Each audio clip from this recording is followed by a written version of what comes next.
talking about this fascination that the world has with hijab. Mia Khalifa, you are going to answer for your crimes. And any other corn star that thinks it's cute to put a hijab on. Hi guys, what's up? It's Hajar. Welcome back to my channel. If you're new here, hi, hello. Don't forget to click that subscribe button down below and join the fam. I make a lot of fun videos, including this video. So this is kind of a chaotic filming moment. As we speak, it is currently 12:43 in the morning. I planned on filming a different video today. I wanted to film a part 2 to my Muslim representation video, which I'll link down below if you haven't seen it yet.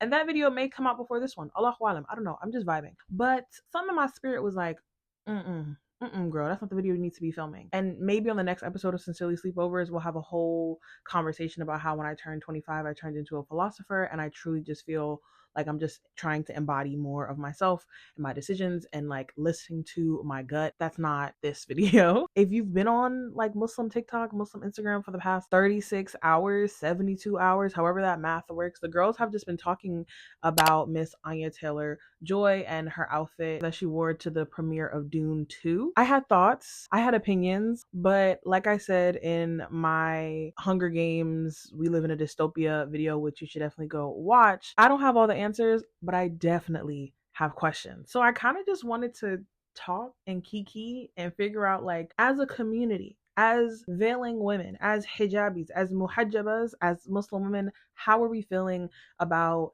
hijab in Western fashion spaces, on the runways, the collections, in stores? Is it fetishization? Is it appropriation? Is it appreciation? Is it Orientalism? What's going on? Please excuse the random chillness of this video. If it feels like I'm just chilling on the bed, chatting with the girls, then that is exactly what I'm doing. Here's what we should start with. Undeniably, the modest fashion industry has boomed over the past decade. I would say from the mid 2010s, early 2010s to now, we have seen a skyrocketing of modesty, modest fashion influencers, more modest clothing being popular at your favorite retail stores, big brands doing Ramadan collaborations, collabing with Muslim influencers and doing modest fashion edits and Eid edits. We've just seen so much of that, and 100% non-negotiable, that is because of Muslim women. These are facts. This is not an opinion. Muslim women made modest fashion the billion-dollar industry that it is today, especially in the West. We are the ones who have been taking up space for veiled and visibly modest women. We are not the only women that are modest and that veil and that are in the public eye. But when you think about a scarf on a head, what you think about? A hijabi. When you think about modesty, who are you thinking about? A Muslim woman, right? And if you're saying you're not, I think you're lying. I'm sorry. I just think you're lying. Literally no other religious group covers as much as Muslim women does. Non-negotiable. Don't argue me, argue with God. And so from that standpoint, I want to say that I'm very proud to be a part of the modest fashion community. We have really set trends. We have really broken barriers in really beautiful ways. We have really carved out our own lane in this space, irregardless of Western acceptance. I would say a lot of us, especially Black Muslim women, especially the fact that most modest fashion brands are owned, ran, modeled by, supported by women, right? These are all female entrepreneurs. These are all family businesses, even though a lot of Muslims who I don't agree with have this really stupid opinion that hijab and fashion are the antithesis of each other, which literally doesn't make any sense because do you know what the word fashion means?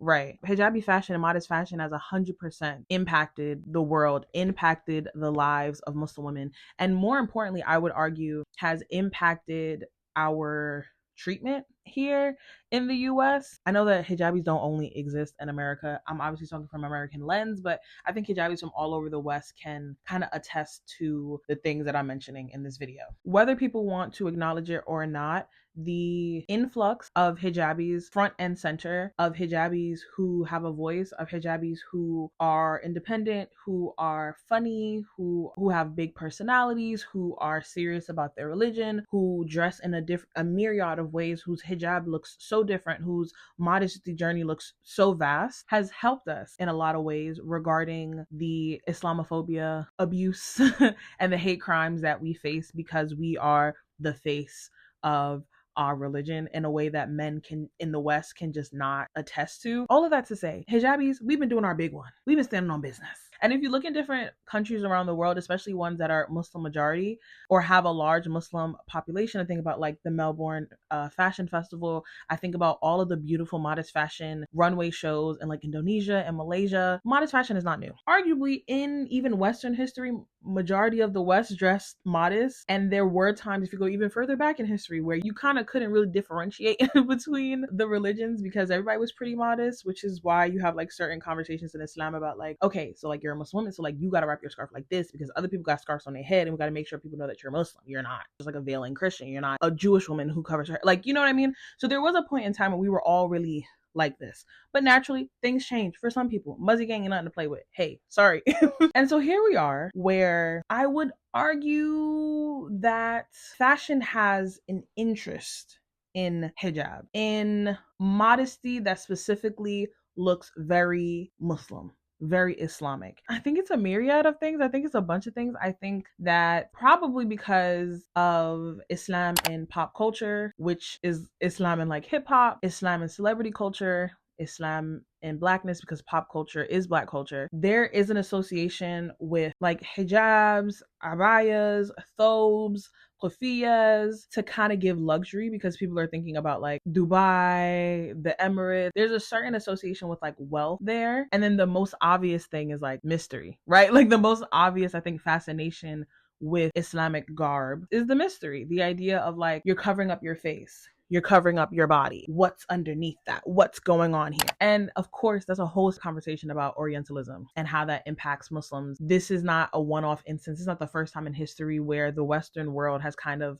made fun of and poked and prodded at Muslims and people from the East and like our traditions and our cultures. This is not new, right? I would say, if anything, this is like a transformation of something that has always been there. But the weird thing now that I want to assume that most Muslim women feel when they see pictures like Anya Taylor-Joy, when they see pictures of Kim Kardashian from the Met Gala, like 2 days ago, her and Kanye, when they see things like that, it can feel like a slap in the face. So like, whether you fully agree with the idea that this is 100% the fetishizing and the sexualization of hijab, which, if you don't know, that is a thing. And we're going to get back to how corn plays a part in that and how Mia Khalifa is going to jail. We're going to circle back to that. Muslim women, rightfully so, feel very uncomfortable and, I would argue, offended at the idea that these white women are allowed to parade themselves covered in ways that, even if they don't look exactly like Islamic garb, which Anya Taylor-Joy, babes, that was giving a jilbab. It was giving a prayer garment. It was giving, we going to Islam. For real, let's just be honest. The headlines and the conversations about how this is so fashion forward, this is chic, this is edgy, this is, I don't think I can say on YouTube, but like, this is, and that's why the title of the thumbnail is probably going to be, is this appropriation or appreciation? We have to have a conversation about what that means, right? Like, we can't just look at this and be like, oh my God. We can't just objectively say that this is just a cute fit, babes. You couldn't even see Kim Kardashian's like face in that Balenciaga outfit that she was wearing to the Met Gala. But like, so many people were talking about it. And it's funny because places like France, which I'm black and I'm Muslim, you know I gotta be for France. But when they make commentary about fashion, about chicness, about like when they talk about these things, as if they are not actively creating and upholding legislation that is Islamophobic, that is anti-hijab, that oppresses and further marginalizes hijabi women. Yeah, no, I don't want to hear that you think that this is chic, because it's not unilateral. Muslim women can't even practice something that is ours without being seen as other. But when that same thing or a similar thing is on a different body, oppression is not even in the room with us. Like, oppression is not here, babes. She didn't clock in for work today, okay? She's sitting there watching the 52-part TikTok documentary series, Who the F Did I Marry? She's not in the room with us. You know what I mean? And I said this in my Hunger Games video, where I was talking about the comparisons between the dystopian world that Suzanne Collins created and the dystopian world that we now live in, that I do not argue with oppressed people about how they feel on their oppression being commodified. I'm never going to say if that's right or that's wrong. And I'm never going to say that hijabi fetishization is not on the table. However, is that the only thing on the table? Is this just hijabi fetishization? Are Muslim women allowed to gatekeep veiling, even though we are not the only ones that veil. And also we have popularized the image of women veiling and dressing modestly and still being fashionable. We have actively countered the idea that modest equals oppressed. Can we now gatekeep veiling or modesty? Feel free to answer these questions down below. I want to ask Muslim women, is the conversation we're having that we want acceptance, that we want a seat at the table, that we want our contributions to be held and acknowledged? Do we just not want to be hate crimed and assaulted for wearing hijab? Like, what are the conversations that we're having? Like I said, I have a lot of questions, don't have all the answers. One of the controversies that I haven't mentioned yet that I feel like kind of encapsulates the frustrations from Muslim women is the Savage X Fenty show. I think it's her first one. What was it, 2021 or 2020? And she had lingerie with the scarves on their head. And maybe that enough wasn't giving like, oh, we're trying to be Muslim, you know? Then I think the soundtrack was like Quran remix.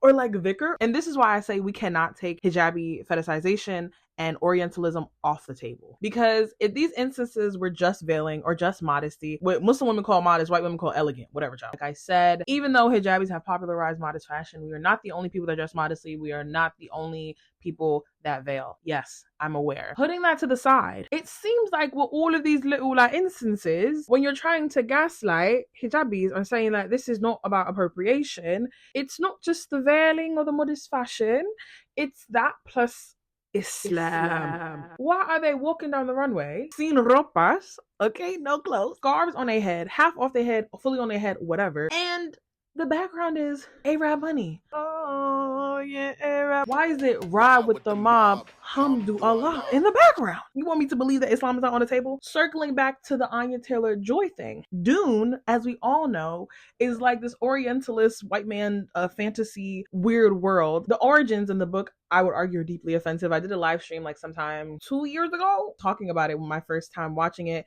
Since then, I do feel the same way, but you know, I can enjoy the film, right? And I am excited to watch the second one. Am I only excited to watch the second one because Austin Butler's in it? Get out of my business. Like, get up on my business. So yeah, Dune is a very Orientalist film. There are big, muzzy undertones throughout the entire film. And so I promise you, if I was a betting woman, which I'm not because I'm a Muslim, I would wager that the reason they decided to cover Anya Taylor-Joy up in that way, but still show a little something, I'm pretty sure it's because this movie has something to do with Muslims. Once again, if it was just the outfit, we would be having a very different conversation. But because it's the outfit plus Islam in some type of way, we have to not be dumb. Orientalism is on the table. It is in the room with us, 100%. And I think another thing is that, like, even though hijabis have been carving out our own lanes and creating our own businesses and supporting each other and uplifting each other, sidebar, the modest fashion world is not perfect and has a lot of issues with diversity. Y'all have probably already seen my video, like, dragging Veil Collection and Veil Fest. That YouTube video is coming as well. I just want to get through Ramadan without y'all pissing me off. But it's coming, I promise. Even though we have carved out our own lane, an imperfect lane, but our own lane, I think it is frustrating for specifically hijabis in the fashion world to see their aesthetics to be uplifted without them being in the room. This is something that I understand on multiple levels because I am Black and Muslim and a hijabi. So yeah, I am used to seeing my culture in rooms where I don't see myself. I've seen cornrows before I've ever seen a Negro. Okay, I've seen edges and heard AAVE before I ever saw brown skin. And so yeah, it is frustrating to see a scarf, to see a covered face, to see silhouettes and like the vibe of your people, your culture, your deen. And I say culture loosely because yes, modesty is kind of intertwined with some Muslim countries, even if you're not Muslim. It's hard to see that and then not see yourself in the room. Yes, we have hijabi models, which you guys know that like I model. Our hijabi models, which I'm not putting any shame or dragging them in any type of way because I know what both sides of this is like. I would argue that we don't even let hijabi models dress as modestly as some of the collections and the outfits that we have seen. We don't even really accept hijabis to really look like that the way that white women are able to occupy these spaces. If a hijabi model walked into a casting, she only wore jilbabs, how much work do you think she would get? Do you think they would say it's fashion? Would they say that it was cunt? So yeah, we have to have a conversation about the fact that Muslim women are not given these same opportunities. Modest fashion is not really given the same type of attention in the public eye or in these really heavily syndicated fashion spaces as Muslim women rightfully deserve. That's my opinion. Some of y'all will say like, oh, why do we need to be accepted by them? I think that's a conversation we can have. I think we can talk about, is a lot of our anger a desire to be accepted by non-Muslim media? I'm willing to have that conversation in-house, like between us. To the non-Muslims, put some Muslims in the room. You know what I mean? It's not no one. One of my mutuals, she was at a show this past fashion week and there was a black Muslim woman. It was her collection. And she had a lot of like hijabi friendly pieces. So I'm not saying it's no one. I don't think we see as many Muslim women as we see fake ass hijabs. Like I just don't. I don't think we're at a level where like we can say that we're actively supporting the people who embody these aesthetics and who live in these garbs the way that we're seeing the garb, or we're hearing the ride with the mob, alhamdulillah. Yeah, Rihanna, that was very crazy. And it made me so mad because I really wanted to like the Fenty show, but I'm like, girl, what are we doing? Moments like these feel very different than when we see a brand like H&M, which did an Eid edit, which was really successful. I don't know why it was only in the UK. Do y'all know there's Muslims in the US? Like, hello? Anyway, I think Banana Republic also sold some hijabs at one point. You know, Nike with the Nike Tech hijabs, and also Nike doing their collab with Saeeda Haq, who made these like streetwear abayas made out of like hoodies, which y'all know I have. I'll put some pictures of me on the screen. I love it so much. These feel very different, and I would argue these are like cultural appreciation because Muslim women are always in the room. Like, I remember when ASOS did their edit with Shah, which, y'all, do you know that Shah posted a YouTube video after a few years? I'm sorry. We'll kiki on Discord later. Sorry.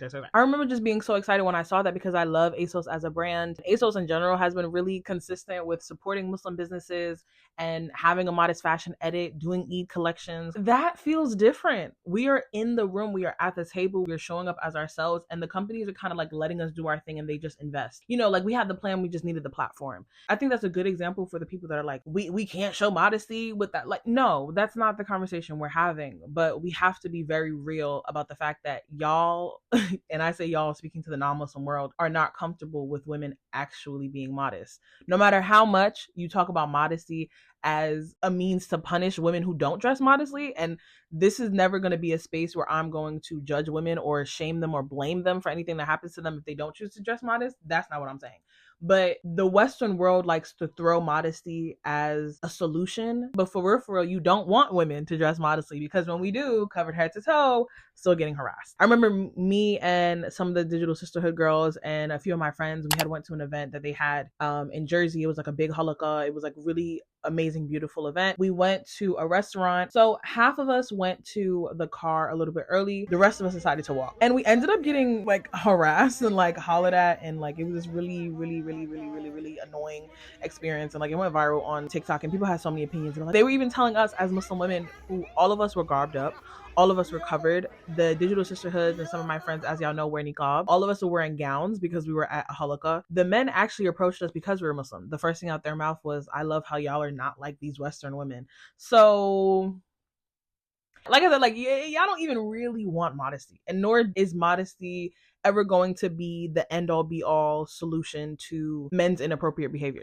I think Muslim women feel more comfortable when we have a seat at the table. And I feel like that's a healthy space for people to engage with how we live our lives. People are very fascinated by hijab. Every hijabi could tell you that if they've ever gone to the bathroom at work or at school to make wudu or fix their hijab or refix their ponytail, random women are going to stop and stare at them because their hair is out. Like, there is a fascination with hijab. There is a mystifying aspect, like I said earlier, because you're covered up. Some of it is innocent. And I think hijabis, we know this, we expect this, especially like for me, I've been wearing hijab since I was 7. Like, I'm very aware. And I don't think that that's an experience that hijabis don't want to share with the world. Something that happens every World Hijab Day is that like MSAs all over the country are setting up booths to let non-Muslim women try on hijab for the first time. I really don't think Muslims even want to gatekeep. I don't even think that's the conversation. I said this before in my confessions video, but in a different way. We don't want to just be seen as our aesthetics. Black women feel the same way. All marginalized people do not want to be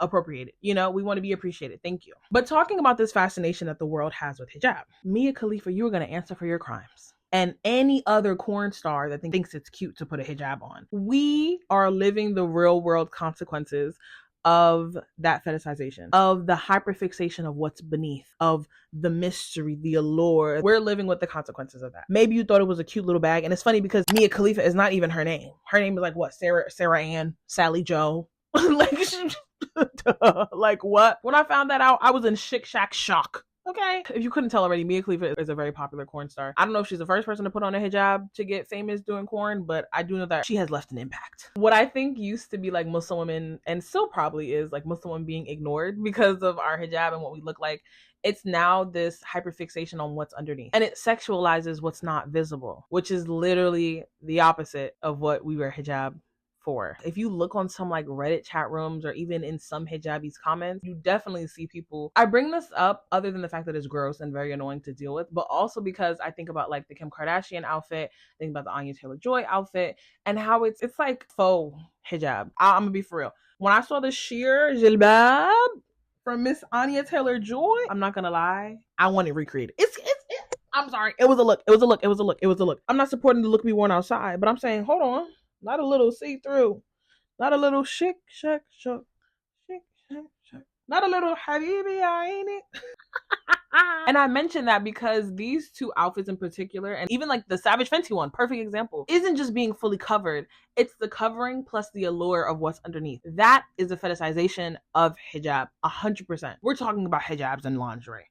We're talking about a see-through jilbab. You know what I'm saying? We're talking about basically a burqa, but bodycon. Be for real. Let's be honest. Circling back to what I was saying about how Muslim women can't necessarily gatekeep veiling. I'm not saying she's a person of color. She's a white woman, and Argentina is very white. Anya Taylor-Joy is from Argentina, and she's Latina, and a lot of the Latin world are Catholic. And so some of the girls were saying she's giving Mother Mary. That's not wrong. And so if we're going to broaden that up to not even just include only Islam, which I will say, if you don't know, Mary is very important in Islam as well. She has a whole surah named after her in the Quran, Surah Maryam. And some scholars even argue that she is a prophet. Then the conversation we're really having is the way that like the Western world is obsessed with bastardizing religion and being sacrilegious. There we go.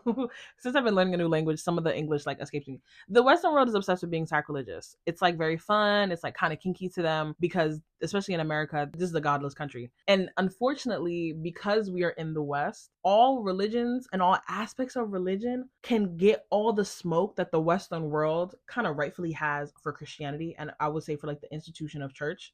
And for certain churches, are we having this theological conversation because I have been listening to Hajar for the past week straight?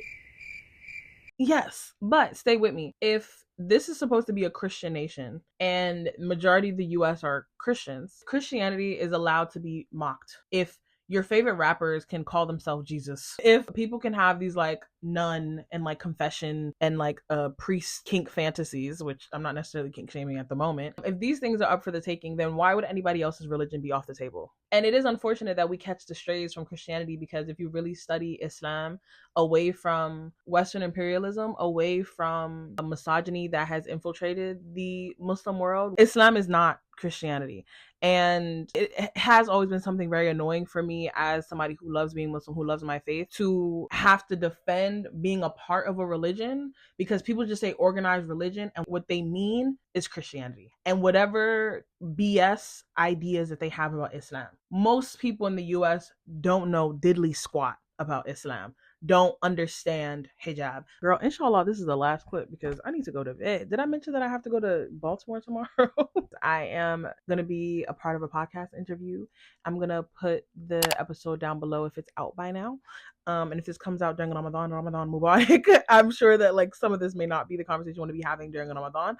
This is why I was saying earlier that it is really powerful for hijabis to take up space and create our own lanes and take back control of our own narratives. When we are able to tell the story, it's a lot more realistic. And that's why you will see more people understanding hijab to a certain extent. Now understanding a little bit the idea of choice. You know, and I know there are critiques for choice feminism, and I'm not saying that it's like a perfect ideology, but there is something innately powerful in this patriarchal world where Kimberly Nicole Foster said it best. Women are a commodity for men and beauty is a commodity for women. And so living in a world that tries to control a woman's beauty, her sexuality, her body, you cannot deny that it is not innately powerful to remove that from the conversation, to take it off the table, to walk through the world and be around men and these industries, fashion included, that marginalize and objectify women and say,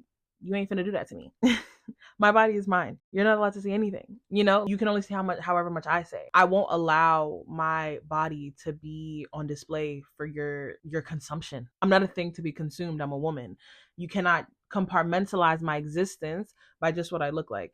Men are still gonna men, and the patriarchy is still gonna patriarchy. But there's something so inherently powerful about that, and Muslim women have the right to want to protect that. I don't know if other women that veil and dress modestly feel as passionate about this as Muslim women do.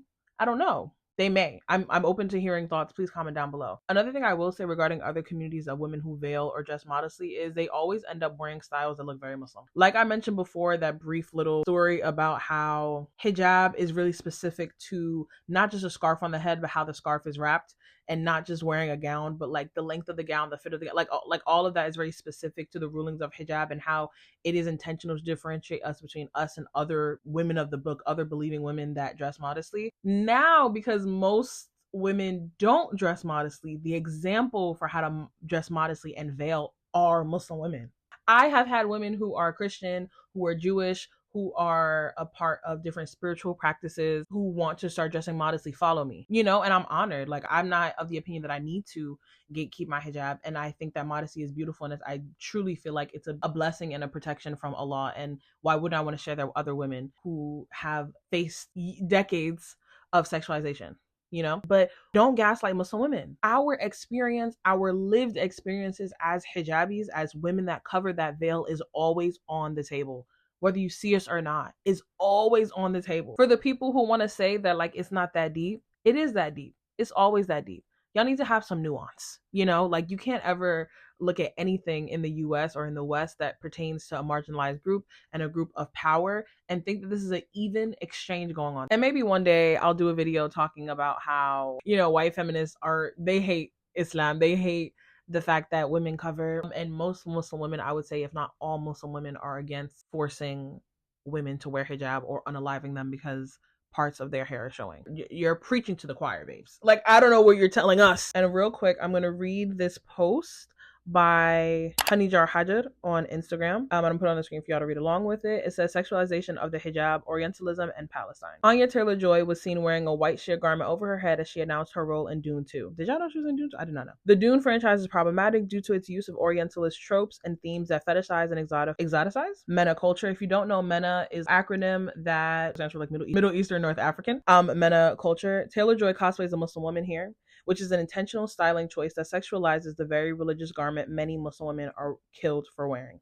It has a picture of her outfit compared to the jilbabs and khamars that Muslims wear when we are praying and also outside, depending on where you're from. Oh, this is a very, very, very good point. I was going to say another group of people that have been wearing khamars and jilbabs like that more often are the women in Palestine, because you never know when your house may be bombed or you need to move or whatever. And so they have been wearing these garments so that they are always covered if they are unalive. It's appalling that Hollywood continues to use the hijab for fashion and monetize off of Arab culture and Islamic imagery, while real Arab women in Palestine are wearing the hijab to sleep, so if they are found unalive, they'll at least be covered. The sheerness of Taylor-Joy's outfit being the part that resembles the khimar/hijab is intentional. This speaks to the sexualization of the hijab and the Orientalism present in movies like Dune.